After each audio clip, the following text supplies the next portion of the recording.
We're back to the Neil Haley Show in the Total Celebrity segment, and I'm excited to welcome the program. We all know him from AMC's The Walking Dead as King Ezekiel. Khary Payton. Khary, thanks for calling, and we're going to talk about Teen Titans Go as well. How are you, Khary? I'm doing great, man. Having a good morning.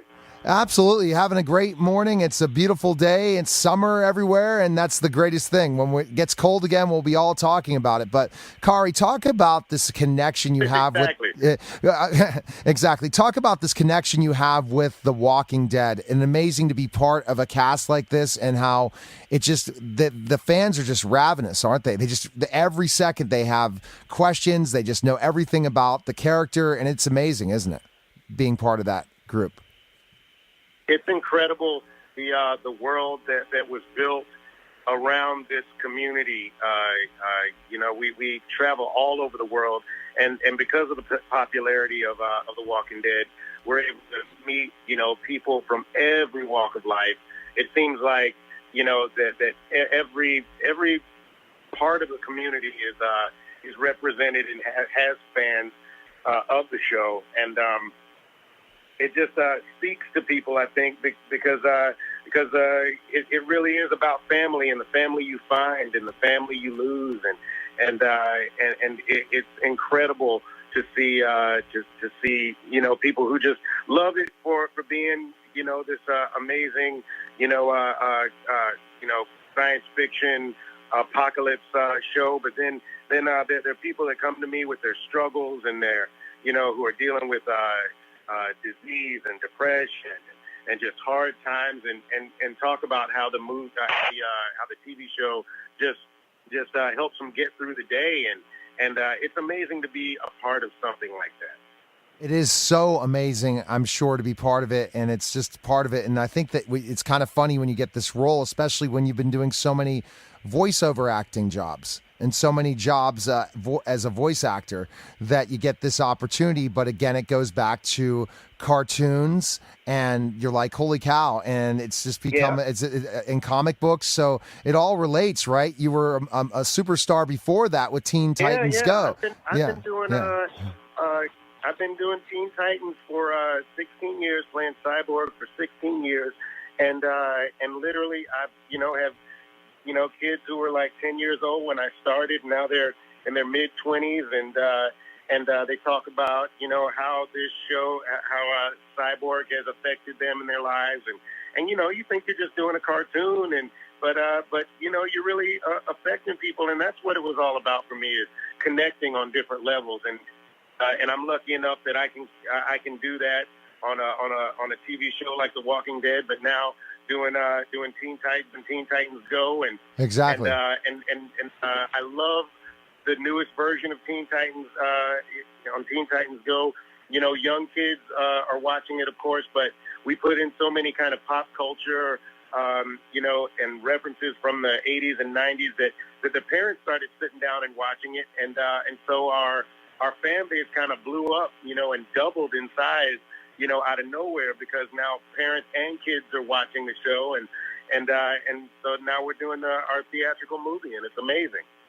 And so tell us that journey for fans that have not watched this. And I'm being honest, I have never watched this, and I guess I'll get my kids into this for sure. But talk about the journey. You talk about how many years you've been Cyborg, but how that develops in the storyline to that. So then when people go to the theater, if they've never really watched the cartoon, like say, hey, I'm going to take my kids to this movie, but yet we have never really watched the cartoon on television. Explain that whole development and the characters and dude, Cyborg. You know what the cool thing is that you literally don't have to, the cool thing is you don't have to watch one episode of Teen Titans Go to enjoy Teen Titans Go to the movies. It's because we introduce the characters, and it really is a movie that is skewering and making a bit of a satire about superhero movies and our obsession with superhero movies. And we make fun of them all. We make fun of Green Lantern. We make fun of Superman versus Batman. So much so that we had Warner Brothers executives call us and say, could you not joke about our DC universe so much. And we were like, guys, you got to learn to laugh at yourselves, man. If it's funny, we're going to do it. And at the end of the day, they heard the audiences cracking up, and they were like, you know what?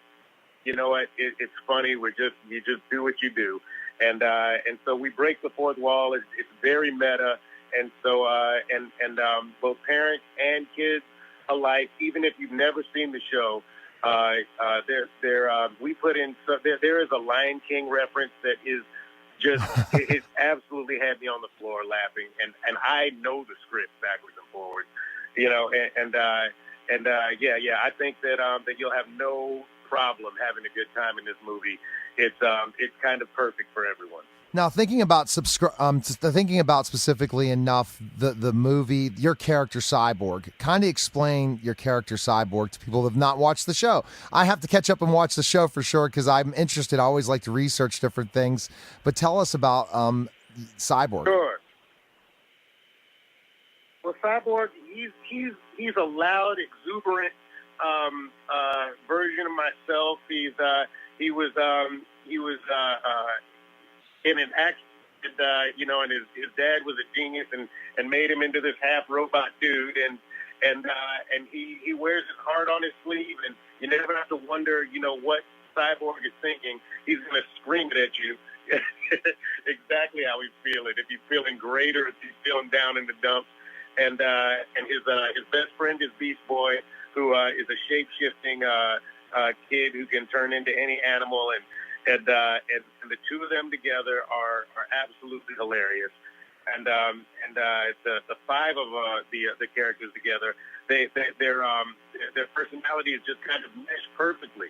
The show that we did in the early 2000s was more of a serious superhero show.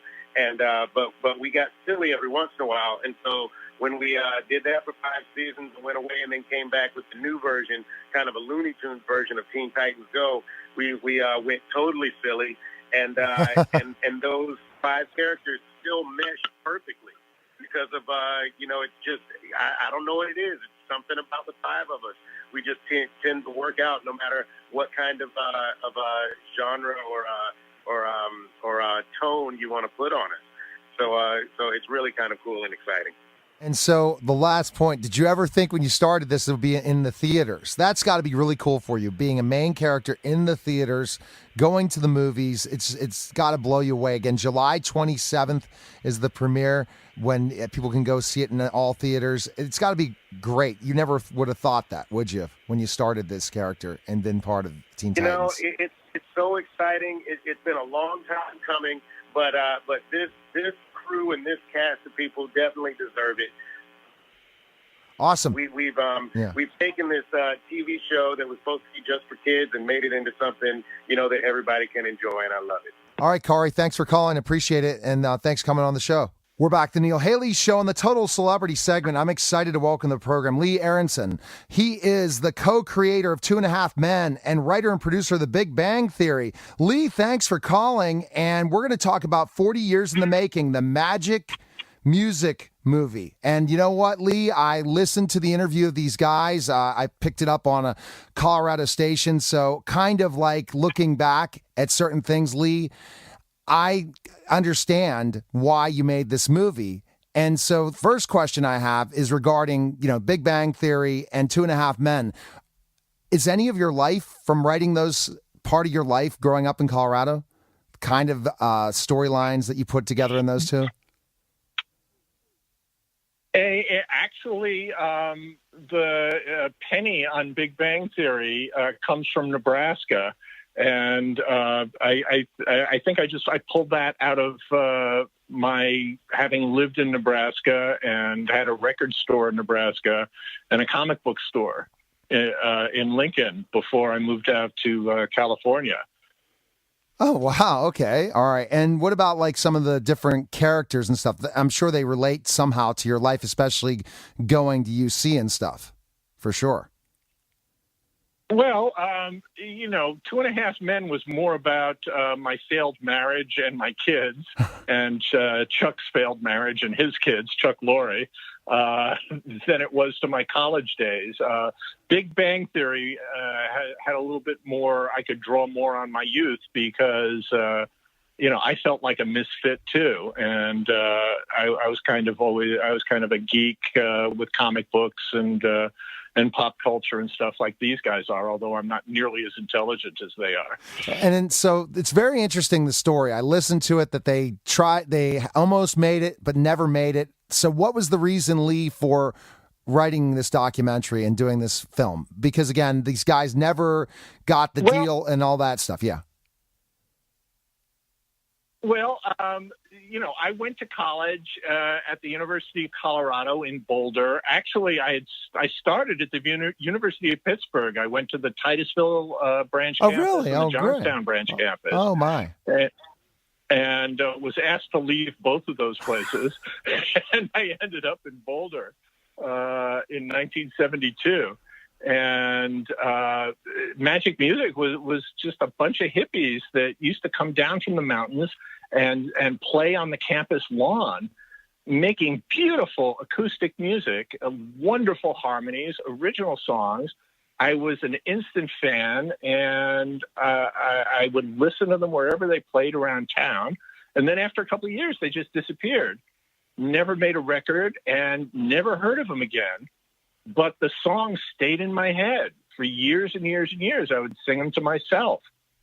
So after I stepped away from TV and was looking for, something a little different to do, it occurred to me that no one else was going to tell the story of whatever happened to these guys. If I could find out, it would make a terrific documentary. That's how it happened. And you know what? I listened to them live on a Colorado radio station. I was listening to a podcast, and Lee, they are really good. They're really good. I mean, I was just researching to find out certain things before our interview, but oh my gosh, they could have really made it if they would have kept going, if they didn't split up apart, for sure. Yeah, they really could have. And you'll be able to tell what I found out when making the documentary was they had about 40 tracks that they'd recorded back in the 70s and never released. And I used these tracks to score the film, and we're putting them out as a soundtrack on September 14th. And we've released one song, Bright Sun, Bright Rain, to radio this week that you can play. Now, the interesting thing is, a couple of years ago, a few of the original members of Magic Music got together with some studio musicians and re-recorded a number of their old songs. And that album came out. It was released on vinyl and CD, and it got a little bit of airplay on Americana stations. So now you can compare the 1971, 72 versions of these songs with the 2013 versions. And it's really interesting to hear where they came from. I like the original versions a lot better.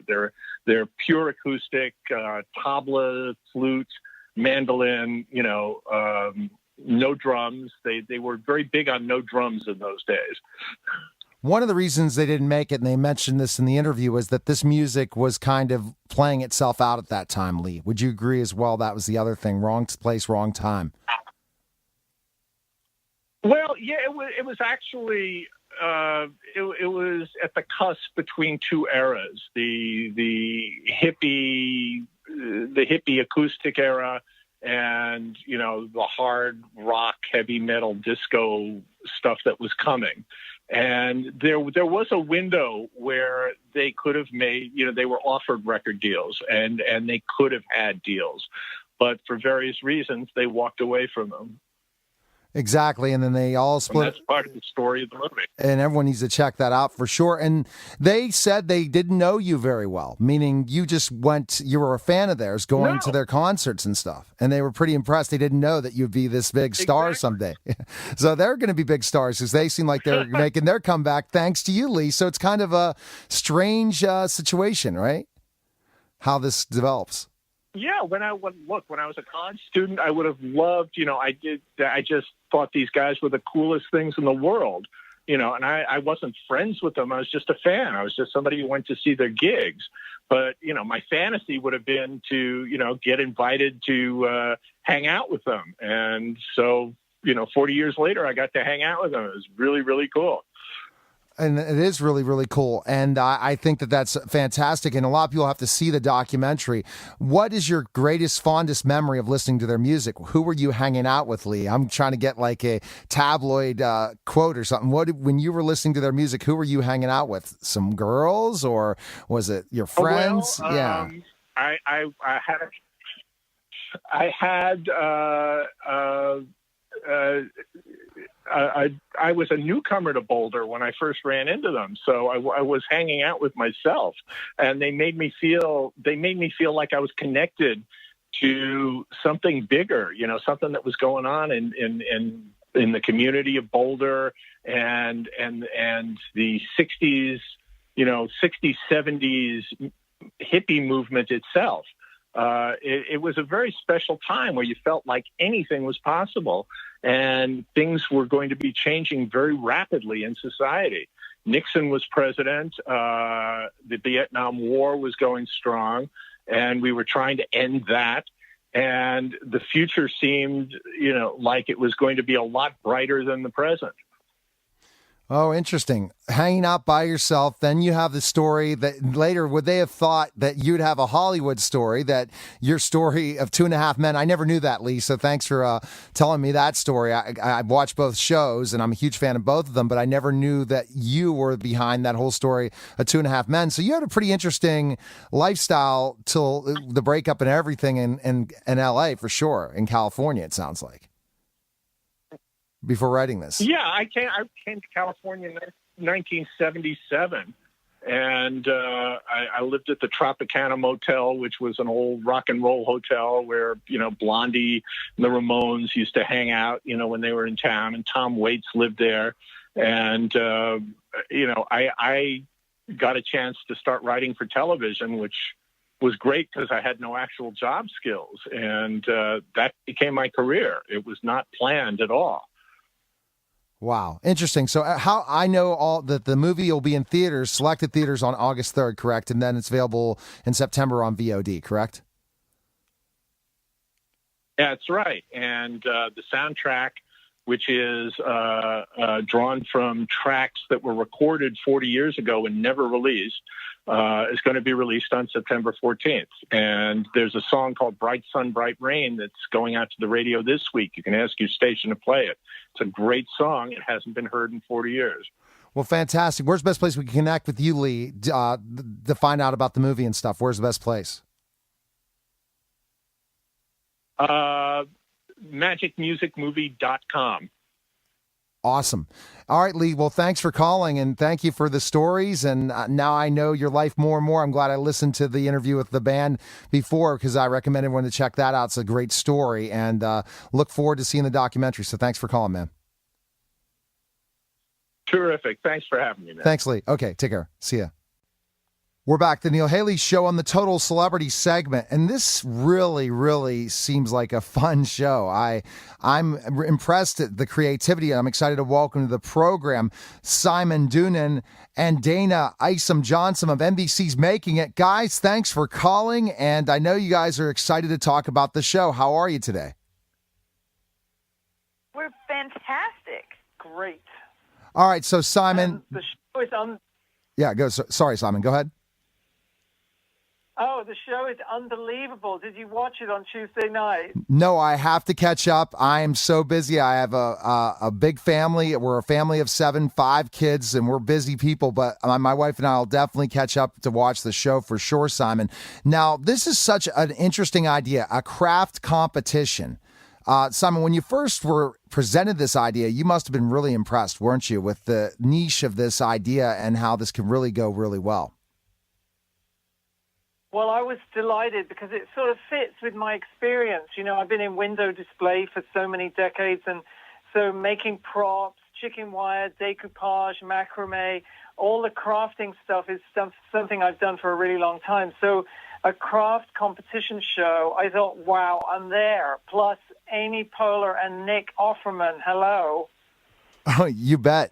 And how about you, Dana? This opportunity presented yourself. You were blown away as well, especially I hear you're the Etsy queen in certain ways and very, very knowledgeable with the whole Etsy business. What did you think when you were presented this idea? have never been dubbed Etsy Queen, but I will take it from here on out, so thank you. But yes, I've been at Etsy for almost 7 years, and so I've been there since almost the beginning, and it's really my job to find the latest, greatest, the freshest designs and share those things with people at large. And so for me, making it is really a great opportunity to not only shine a light on creativity and makers, but also to push the boundaries of people's abilities and see how they can stretch their talents within crafting. And Dana, you are the Etsy Queen, so let me know about that. And I'd love to have time to talk to you because of how big this business has become, Etsy, right? Dana, it blows you away, right, from when you started. Oh, absolutely. I mean, our community today is made up of 2 million sellers, and that's globally. And on our marketplace, we actually have over 50 million items. So there are tons of people who are creating small businesses and being creative. And the show is great for your family because you have such a big family.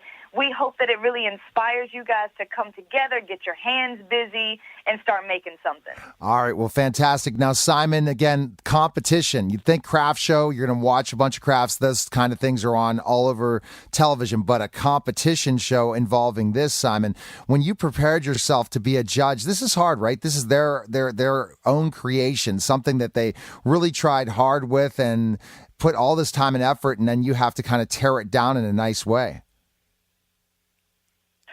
Yeah, well, we try to be very constructive. You know, Amy Poehler and Nick Offerman, they were very specific about the fact that they didn't want it to be one of those corny shows with fake conflicts and, you know, a lot of drama that was manufactured. In actual fact, with crafting, making stuff under time pressure, there's a natural ebb and flow of drama anyway, so you don't need to fabricate anything.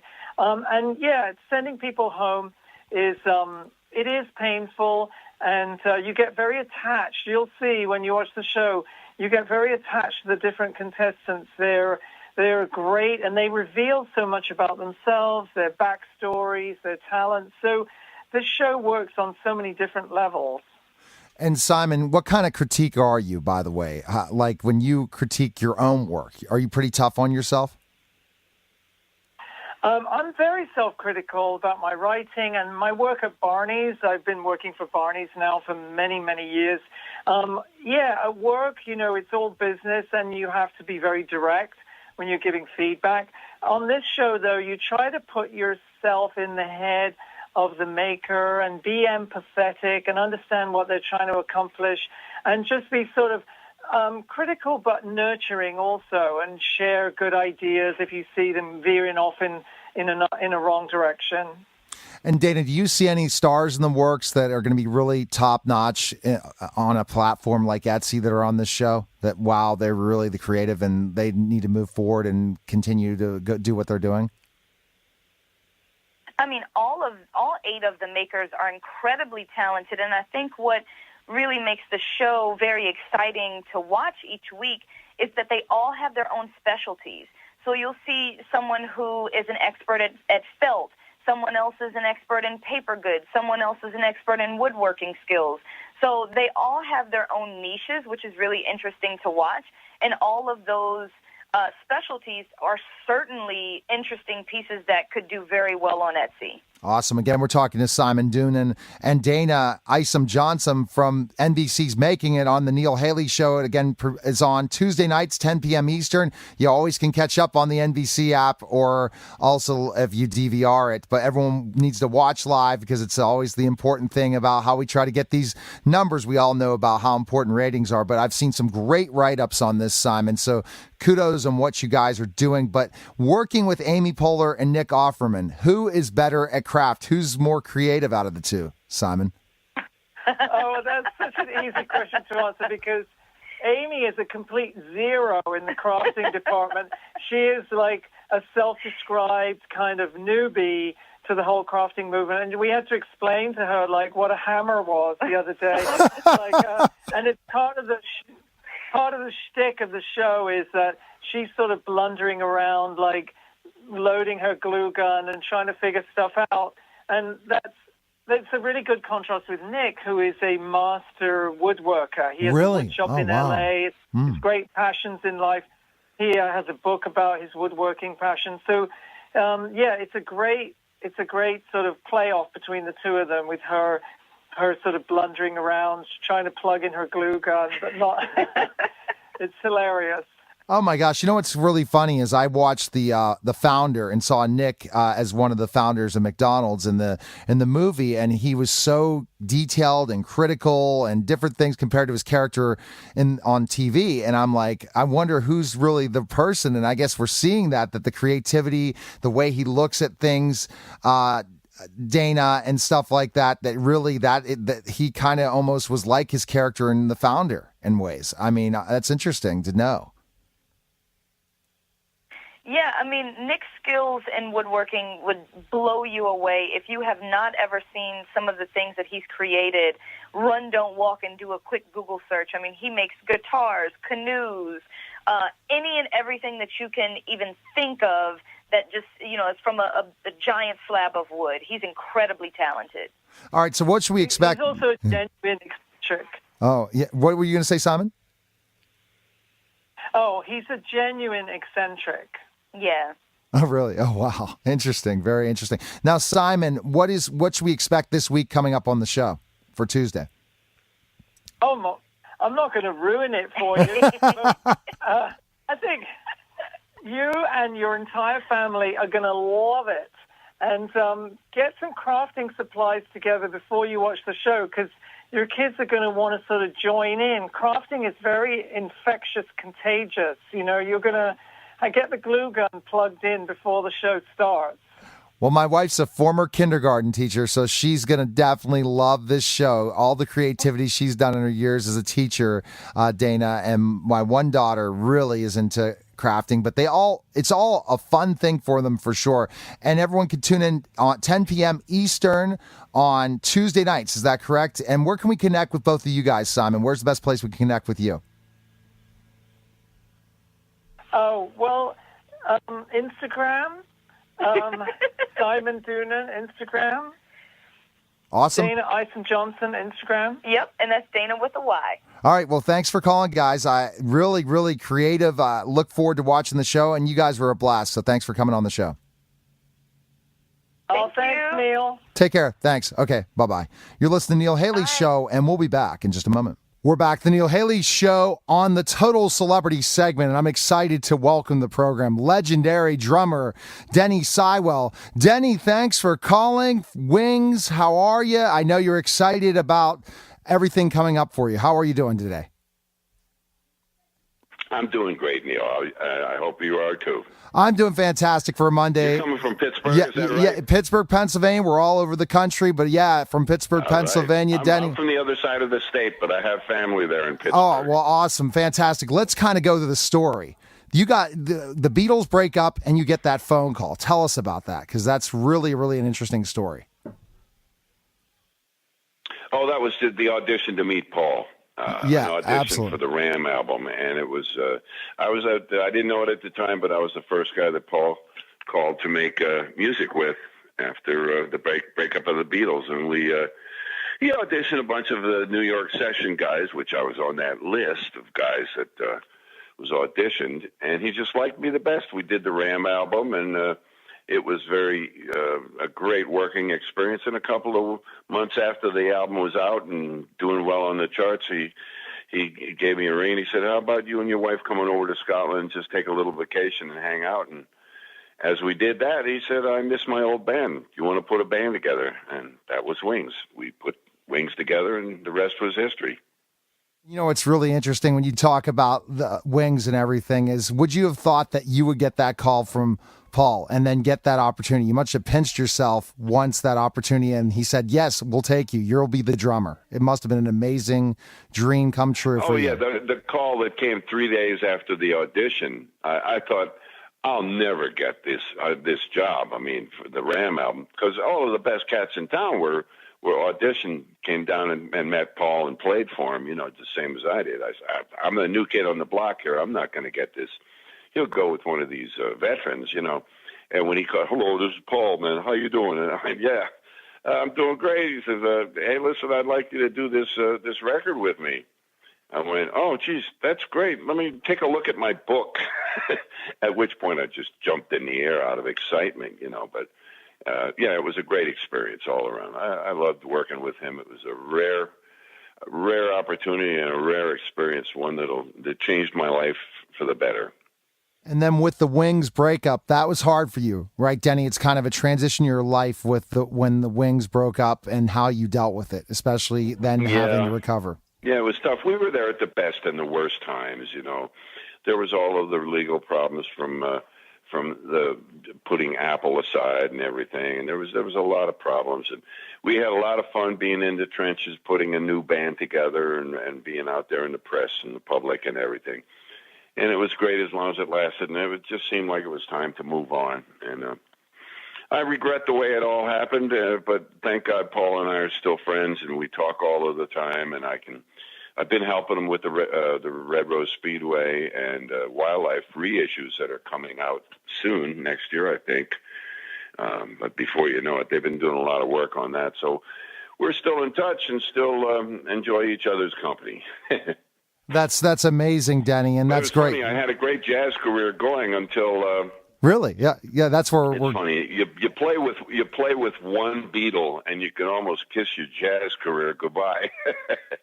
So that's why over the years I've kind of found my way back to playing my first love, which is jazz. And when I found these two guys, John Chiodini and Joe Bagg, in the studios out here, we did a couple of nightclub gigs. And it was so magical that I said, wow, we should really record this. And we recorded a record here in my house. We released that about 7 years ago called Reckless Abandon. It's really a good record. You can get it on iTunes and stuff. But we get to play together, a couple of times, 3-4 times a year. We would do a nightclub gig around town here when everybody was available, which was difficult to find availability because they're all so busy.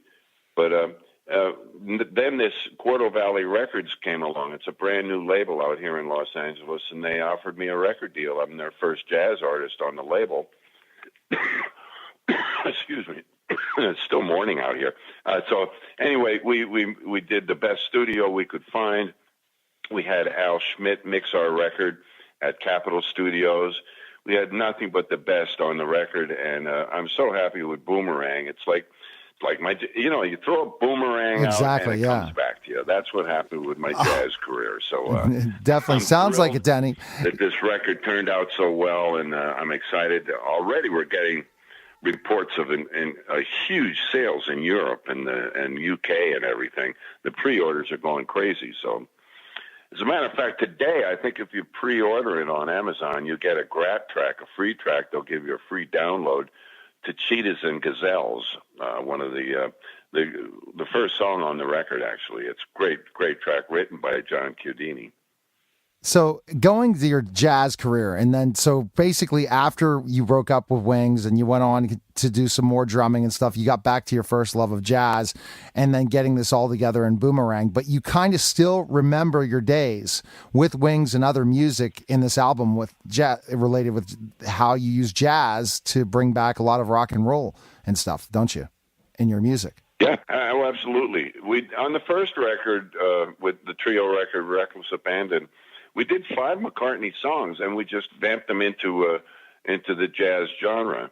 So this album, we figured we got to do at least one Paul McCartney song. We didn't want to beat it to death, but I said, well, why not do the song that I'm best known for, and that's Live and Let Die, because I'm really best known for that one particular track. So we knocked it into a jazz version that's upbeat and challenging and fun, and did a version of it, and Paul even loved it. I mean, I sent a version to Paul. He wanted to hear it, and he was thrilled. He thought it was just great, man. He really dug it. So, so that's the only McCartney song on this record, but, I like to pay homage to some of the best times I've ever had musically. Exactly. When you think about jazz, it's resurging again because of all these great platforms now, like Spotify and iTunes and all these different places people can listen to jazz, because not always it's on the mainstream radio as much. Now people that are love jazz can listen to it all the time. And I think that's really helping, True. resurge certain genres of Very music. true. Wouldn't you agree? And I'll tell you what the normal listener is being fed by the radio station. Sometimes it's, you don't get enough. So having these streaming sites available where you can listen to jazz, that you, rather than go out and have to buy all of these records, you can hear a lot of this stuff, and it opens the door to a lot of stuff. Does it get you more opportunities for in concerts and stuff too, because there is such a love of jazz, and now it keeps people, new generations coming on all the time? It seems like the younger generation is really accepting jazz, because it's really new to them, and there's a lot of clubs and a lot of underground stuff going on. It's kind of exciting. It's not as big as it could be, but it's bubbling under, shall we say. And do you love the opportunity that you get to perform still and get to play music and albums after Absolutely. all? It's got to be awesome. We have a gig here in Los Angeles on Sunset Boulevard, August 15th, at a place called Mr. Music Head Jazz Series. It's a gallery, and it's going to be fun. It's the first time we could get together since doing the album to play the new material live. So I'm really looking forward to that. And hopefully we'd like to set up a national jazz showcase tour and go across the states and do a hit on each of the big cities that has one of the top jazz clubs, and get this thing really rolling, because I'm so proud and so excited for this record. Absolutely, Denny. Best place that we can find information on you. People can purchase the album. Again, it comes out in September, but pre-order right now. Where's the best place that they can go? And also, you're on Twitter that people can follow you, right? Yeah, Twitter, I believe it's Denny S. Trio is the handle on Twitter. And of course, September 7th, the album comes out. You can find it anywhere on Apple Music, on Spotify, Pandora, all of those things. And you can, on my website too, www.dannyseiwell.com. That should have some information on it shortly, closer to the release time anyway. All right, Denny. But Quarto Valley Records. Amazon is doing all of the pre-order stuff. So go get you a copy of Boomerang. All right, Denny. Thanks for coming on the show. If you come to Pittsburgh, I'm gonna have to come watch you perform when you come to Pittsburgh. So reach out to me when you're in Pittsburgh. All right, sound good, Denny? I'd love that. All right, take care, man. I appreciate it. Thanks Sounds for coming great, on. man. All right, take care. Bye-bye. You're welcome. Bye-bye. You're listening to The Neil Haley Show, and we'll be back in just a moment. We're back, The Neil Haley Show, on the Total Celebrity segment, and I'm excited to welcome to the show Brandon Victor Dixon from Stars Power. How are you, Brandon? And you know what? I'm well. You got to be excited about this opportunity, but let's first go to Jesus Christ Superstar. To be nominated, that's got to be a tremendous honor, isn't it? Oh yeah, no, I'm really, really excited. The project was a fantastic experience for all of us, and to get 13 nominations, I think it really, we were really grateful, and then to be individually recognized. Yeah, I'm really excited. I'm very grateful. So tell me a little bit about who you played on the show for some people that did not see it and hear about it. Well, so for those who don't know, Jesus Christ Superstar. It came out in the 70s. Andrew Lloyd Webber and Tim Rice wrote it, and it kind of focuses on the last few days before the crucifixion of Jesus Christ, and so it focuses on the kind of interactions between Mary Magdalene, Jesus Christ, and Judas. And so when we come in, I play the character of Judas, who is traditionally known as the betrayer of Jesus. And how we look at the story, the way they wrote it, we kind of see it from Judas's perspective. So we get a greater insight into why, he made the decisions that he made in the mythology of the Christian canon. See, that's wild, and that's really cool. I think because of the fact that looking at, I saw it in the on stage, and it was tremendous. But it's very, very interesting in looking at that presentation and stuff, and it kind of parallels a little bit about power in certain ways. Think of how crazy it was Jesus' lifetime when everything was going chaotic, and that's pretty much what's happening in the high world part of the show Power on Stars, right? For sure, with all the craziness. There is definitely chaos going on in the world of power.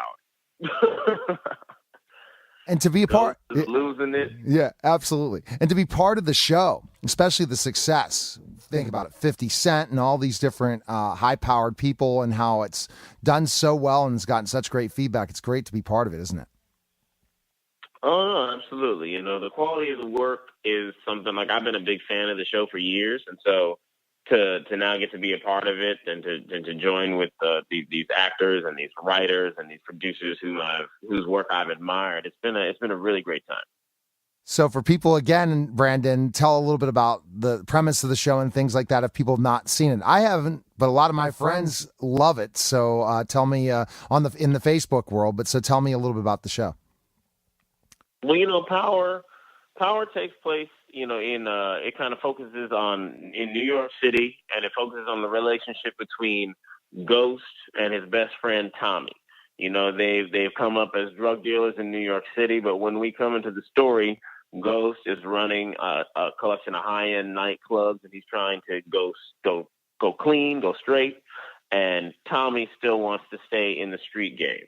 And in walks into the club Ghost's first love from high school. They fall for each other again, despite the fact that Ghost is married with 3 children. And turns out that she is an attorney for the federal government.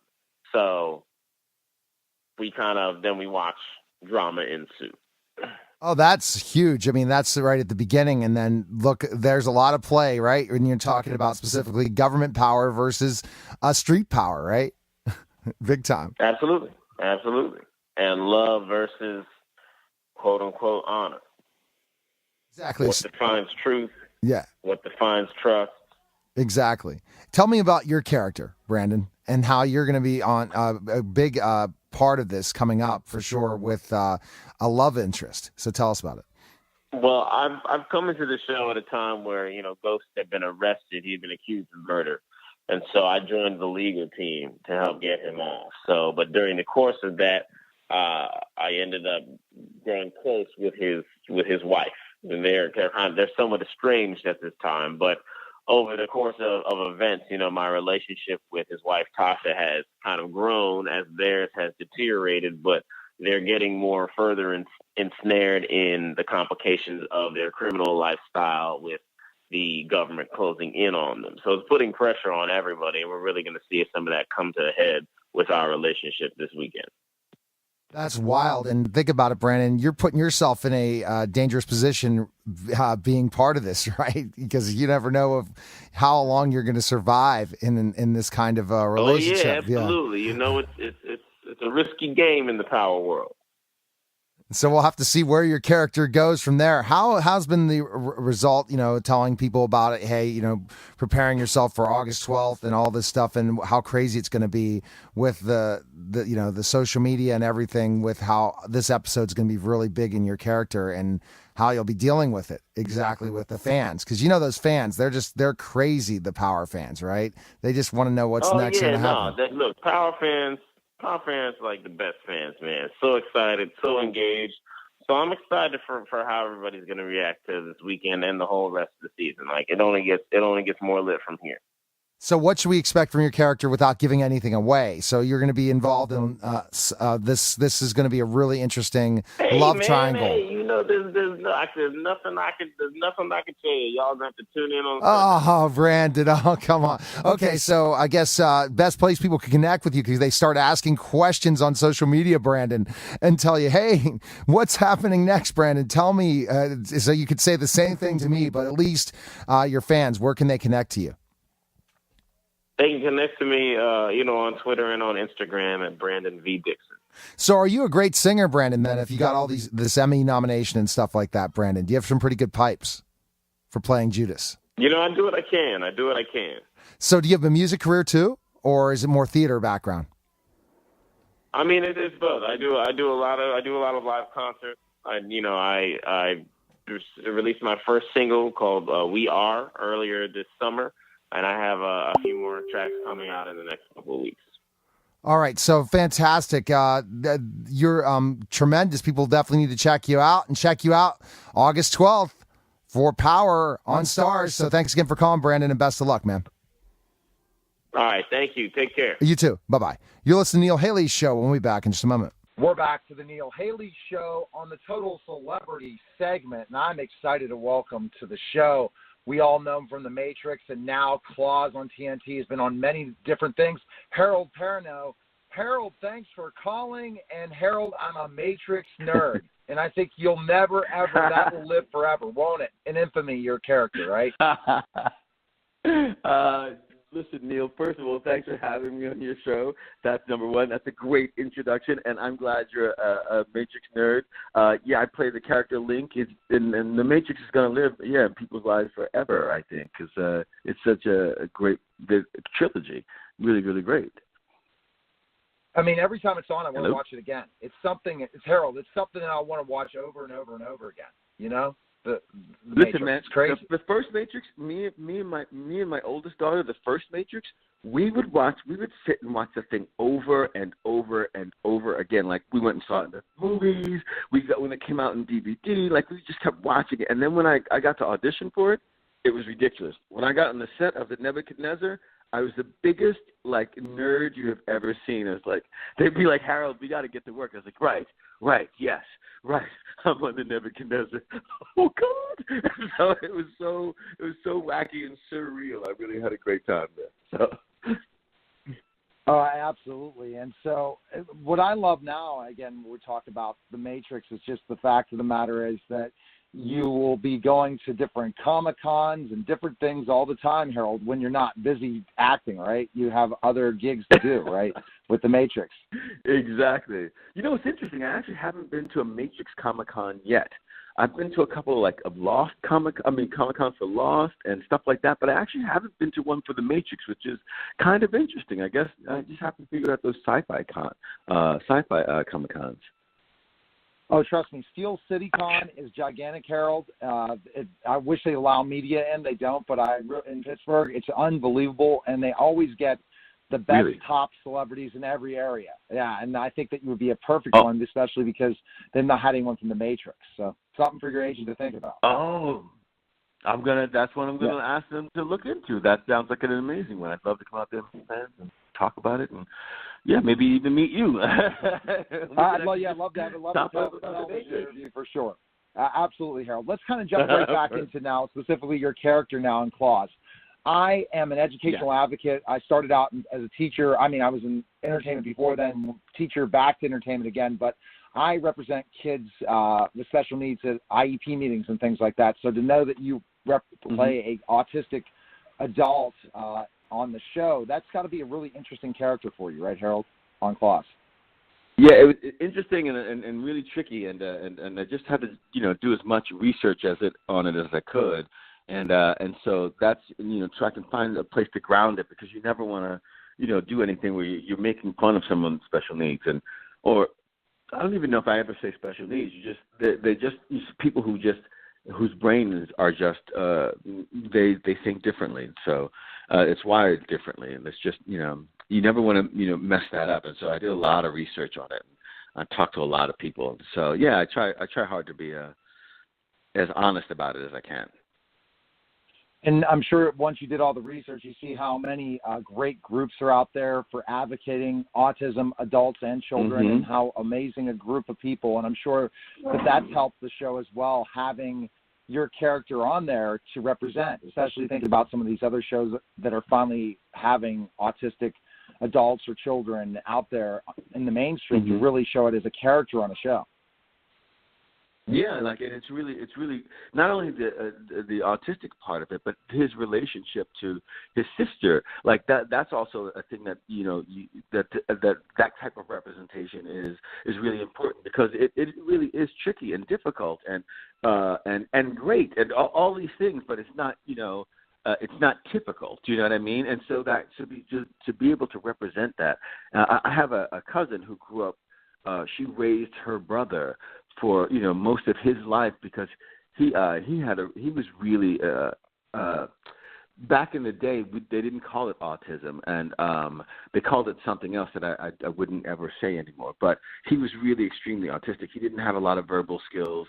He didn't have a lot of emotional skills, and she had to raise him. And I didn't even understand how interesting and difficult and fun that could be until I started doing this character. And like you said, representation is really, really important. So I feel like everybody works really hard. We conspire to get it really right. Me, Niecy, the writers, exactly. We really try to make sure we get that right and not mess it up. All right, Harold, let's talk about your character. How highly functioning autism is the character, and how does it relate to the show, your character? So, he is started off with him being not as functional, and then turned out that he really is functional. He has a really, really high IQ, but he has real sensory perception issues. His sensory perception is it gets really fired, so he has a difficulty connecting emotionally, and but he's a really great artist, and he can see things in a really clear way. That being said, there's a lot of craziness that happens on our show. And so if you know the show, you know that Niecy Nash and the other women, Niecy Nash, Jen Lyon, Carrie Preston, they run this nail salon. But then they launder money, originally for the Dixie Mafia, now for the Russian Mafia. And there is just a lot of crazy stuff that's going on in this show. And, this relationship between Niecy and myself, it's something that helps ground our show a little bit. With all the wild antics that are happening, you come back to this really, really loving, interesting relationship, and then you feel like, okay, we can start at ground zero again, and then it goes off the rails after that. So, yeah, absolutely fabulous for sure. And I've watched the trailers, and I've wanted to watch it all the time, and I have not caught up, and I want to catch up to the season. Are you excited about the success? Go, I think it's so get cool. the TNT app. You can watch it on TNT. You can watch it on the TNT app. You can watch the finale. Yeah, they're on TNT Sunday night, 9 o'clock Eastern, 8 Central. You can catch it, and eventually it'll come back around. Like you said, I think it's on Hulu and a couple of other places. But yeah, go get that TNT app and check it out. It's really smart and funny, and not at all what you think it looks like when you first see it. Really, really interesting. Harold, what do you think, Harold, especially the success of the show? I mean, I think it's great to see strong women make sure that they don't take crap from anyone, and that's what I think is exciting about the show, but also the characters and just the drama involved in it, for sure.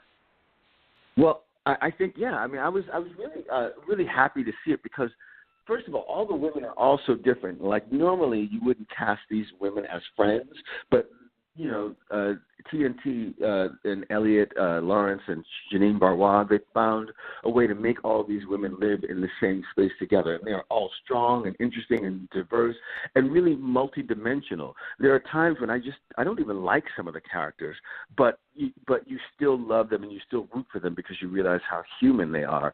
And they're always talking and having questions, and they really do flesh them out to be multi-dimensional, and that's one of the great things I think about our show. Do you know what I mean? They're not just cookie-cutter people, and they're not characters you've ever really seen before because of all of the dimensions and the depth of their relationships. And they are all just amazing. Each one of these ladies is amazing to look at, to watch, to root for, to be mad at. Like, it's really fun television, and I feel really groundbreaking. I feel like that. I don't know if everybody else does, but I certainly feel like we just haven't seen this kind of stuff before, set in this really bright, fun, crazy world. So Sunday night, you can tune into Claws, catch up on the TNT app, and Harold, we can connect with you on Twitter and all different social media outlets. I appreciate you coming on the show, and you were the one today, Harold. You were the one. but you know who the one is. Neo. But good talking to you. Appreciate you coming on. But today I was the one. Thanks. Yeah, absolutely. Thanks, brother. Take care. All right, dude. Okay, bye-bye.